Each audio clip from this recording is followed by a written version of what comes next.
Wow! Ay, uy! Heart yun ah! Uy!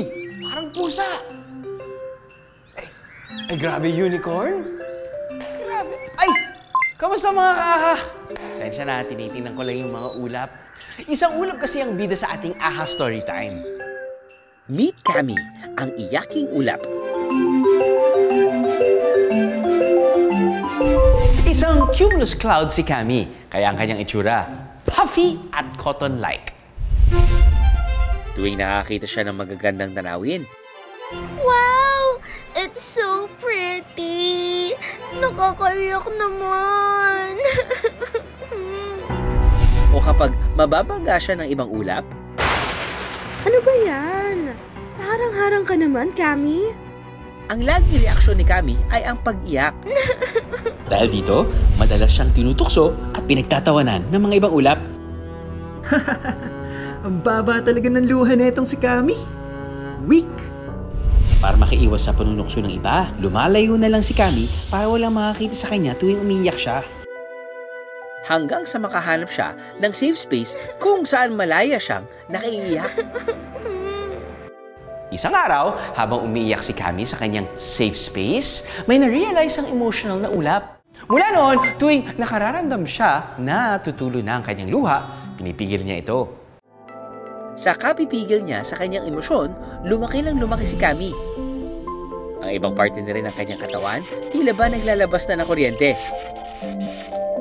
Ang cumulus cloud na si Cammy, naging isa ng cumulonimbus cloud o rain cloud na nakagagawa ng kulog at kidlat. Pero kahit nag-iiba ang kanyang itsura, Feeling ko, ang strong-strong ko na. Hindi na ako umiiyak. I'm so proud of myself. Ang hindi alam ni Cammy, ang kanya palang safe space ay katapat ng bukirin na nangangailangan ng ulan. Naku, paano na kaya ang ating mga tanim ngayong mailap na ang ulan? Oo nga, Tay. Puro lang po kulog at kidlat ang bigay sa atin ng kalangitan. Mamamatay na po ba ang ating mga palay? Hindi ko rin alam, nak. Pero sana bukas, lumuha na rin ang langit. parami ng parami ang namumroblema sa kanilang mga pananim. Dahil sa dami ng nag-uusap at palakas ng palakas ang mga hinaing, nakaabot kay Cammy ang boses ng masa. Dali-daling pumunta si Cammy sa kanyang safe space at di napigilang maging emotional sa kanyang mga narinig. Kaya dumaloy na ang kanyang luha.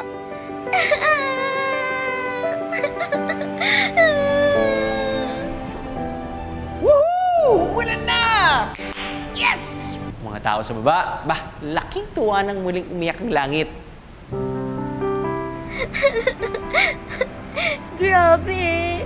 May silbi naman palang pagiging iyakin ko. Mula noon, hindi na nagpipigil ng luha itong si Cammy. Bukod sa malaya na niyang ipinahahayag ang kanyang emosyon, nakatutulong pa siya sa mga tao. Hindi naman kasi sign of weakness ang pag-iyak, mga kaaha. Okay lang umiyak dahil pagpapahayag ito ng ating emosyon o nararamdaman. Kaya huwag niyo yung pagilan. Aha!